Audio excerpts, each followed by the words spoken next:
Good morning and welcome to Our Issues Milwaukee. I'm your host, Andrea Williams. Our focus this morning will begin with politics. My first guest is a Milwaukee native who was elected into political office back in 2012. He's a graduate of Bradley Tech High School and the University of Wisconsin-Milwaukee. It's a pleasure to welcome State Representative David Bowen to Our Issues Milwaukee. How are you? Thank you so much for bringing me on. I'm so It honored. is a pleasure to have you here. And before we get into the issues, I'd like to give the viewers at home an opportunity to know more about you.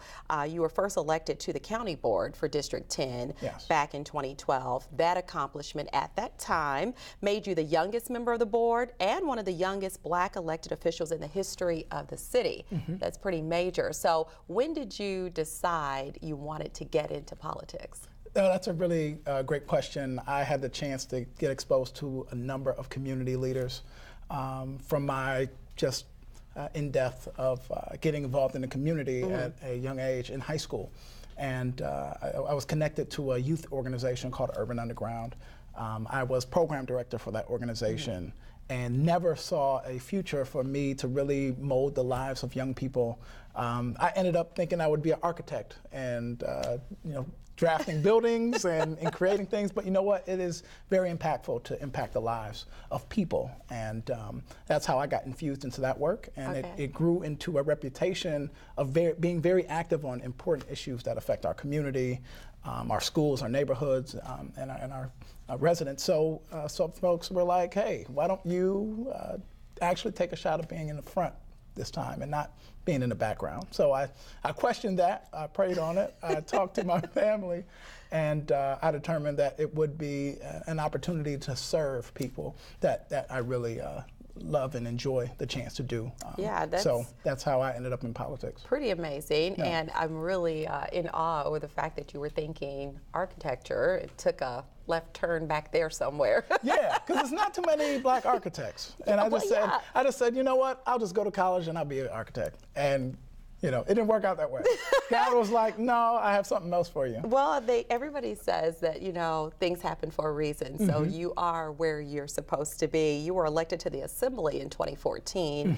And as a representative, what are some of the main issues that are most important to you? Well, it's all about our state, making sure that they are making the right decisions that can benefit all residents in Wisconsin, in urban and rural Wisconsin.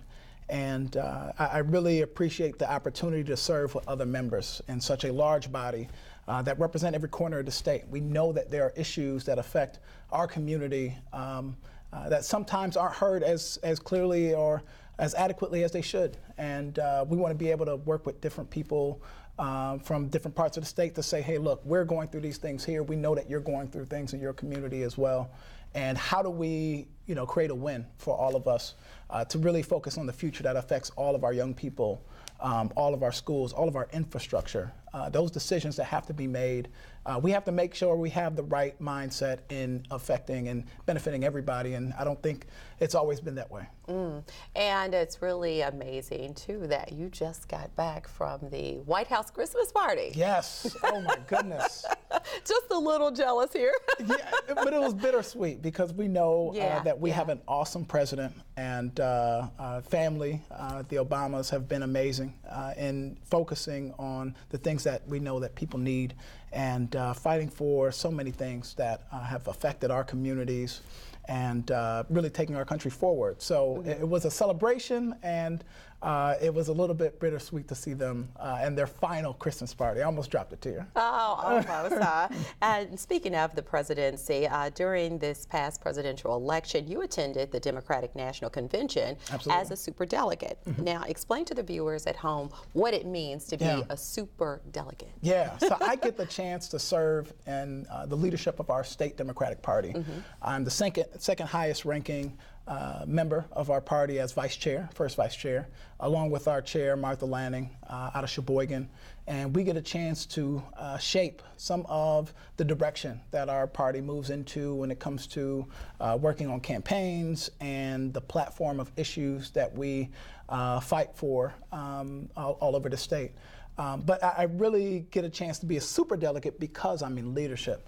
And I have a number of members all over the state that are members of the Democratic Party. They get a chance to vote at our convention to pick the leadership, and that's how I ended up being a superdelegate. And essentially, a superdelegate is just someone who gets the chance to be a part of the other folks in leadership to vote on the chair position, and they go to different conferences and talk about the things that are really affecting their states and the direction of the Democratic Party there as well. So with that said, America appears to be pretty divided following this past election. I'm interested in knowing your thoughts about the transition of power, and in your opinion, what is it going to take for us to bring everybody back together again? Absolutely. I think, it is a critical time in our country's history of seeing just differences in opinion, differences in the experiences that people are having, where some folks are barely getting by, some folks are doing better than good. They're doing very well. Yeah. And it's really about the future of this country. And I think that's what we saw on November 8th. We saw folks really hunker down and think about, like, how does this affect the future of the way that I see it, of what I'm going through, and who is speaking to my plight, who is speaking to my experience. And I think it's important that we do come together to figure out a way that we can move the ball forward for everybody, because we know we have so many individuals that are not having access to that same American dream that we always speak of. The chance to own a home, the chance to have access to work where you can actually see the fruit of that labor. You can actually get the chance to invest back into your family and build your legacy in this country. And so many people are having the economic ladder taken from them, and not the chance to move up. So economic mobility is really a critical line in the road where we have to figure out which direction we want to go, direction to benefit everybody or only a few. Yeah, and it's going to be interesting to see how it all comes together and how this country will move forward. As a member of the Assembly, you serve on several committees. Yes. That includes workforce development, small business development, transportation, and you're also on the committee that deals with corrections. So I'd like to focus on that for a moment. The state of Wisconsin, needless to say, has the highest number of African American men behind bars in America. The Milwaukee Journal-Sentinel also just conducted an investigation that found that 3,000 parolees in Wisconsin were actually sent back to prison last year, even though they were not guilty of any new crimes. It's really a lot to digest. Yeah. Give me your thoughts on that. And I think if your listeners can think about the different issues that are happening right now in corrections, Lincoln Hills is a youth facility in northern Wisconsin, and we are trying to figure out what new direction do we need to move into when it comes to Lincoln Hills and the young people that are there. When you look at the process of when somebody does something wrong in our community, in our state, what can we do to make sure that they get back on the right path? Does that mean that you continue to punish them in ways that don't benefit them to be developed, to have access to economic opportunity? Does that mean that we should have them in facilities that aren't run adequately, that don't really have the chance to restore them, right, and really address the setbacks that they've encountered in their lives? I think we have to have that conversation.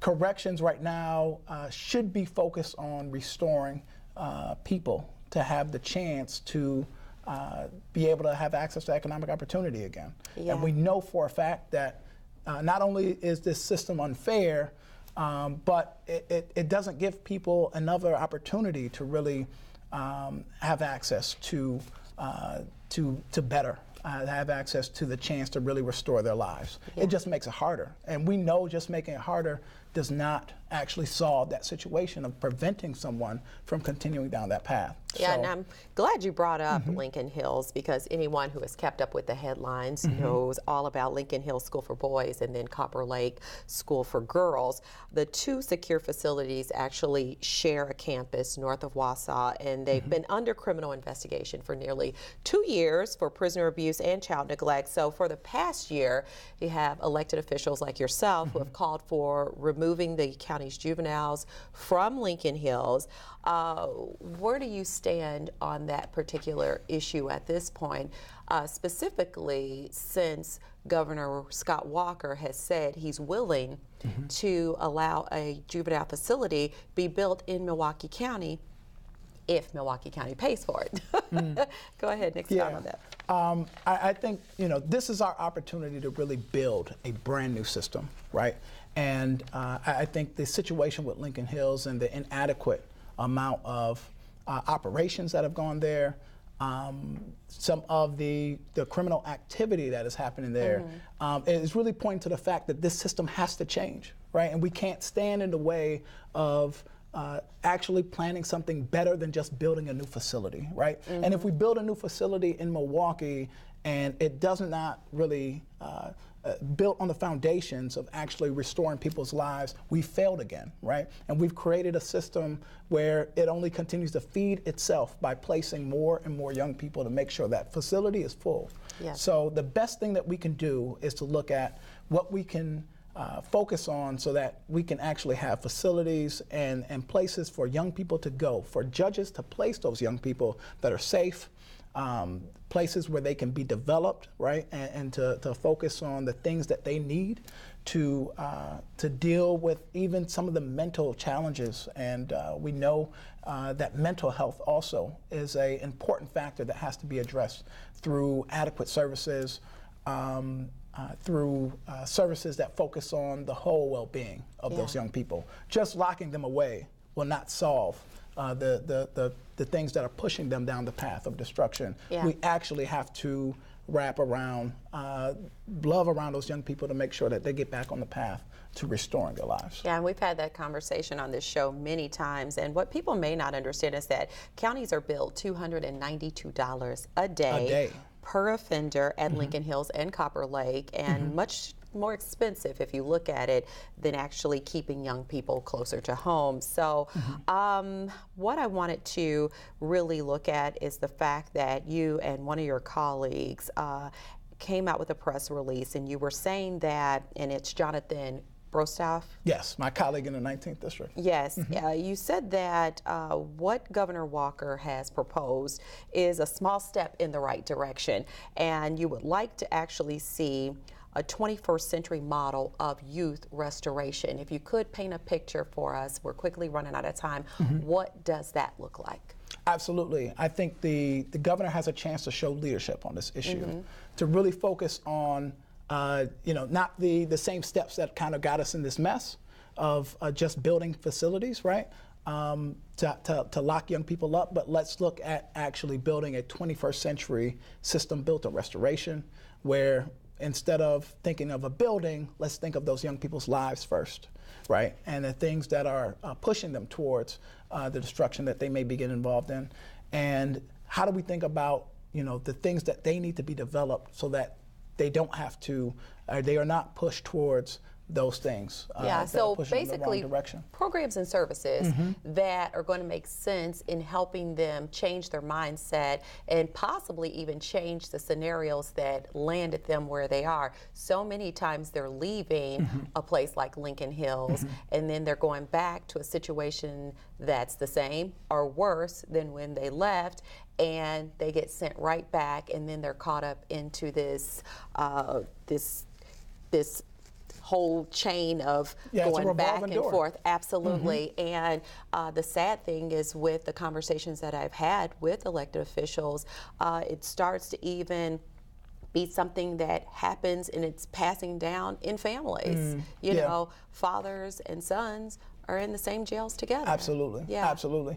And we can break these generational cycles that are pushing families and young people towards this direction where they don't get the chance to really see the full benefit of their lives. Yeah, now I just wanted to mention, and then we're wrapping up. Last January, you proposed creating a committee to study the model used by the state of Missouri to provide rehab for juvenile delinquents. So you basically have come up with legislation that you're pushing in trying to put forth what you're calling that 21st century model of youth restoration. So I just want to thank you for coming by and giving us your opinion on this. This is an important subject matter, and you're welcome to come back anytime to fill us in on everything that's going on with the Assembly. Thank you so much for the opportunity. It's been my pleasure. David Bowen represents the Wisconsin State Assembly's 10th District, and for more information on Representative Bowen and where he stands on the issues, you can visit legis.wisconsin.gov or contact his office directly at 608-266-7671.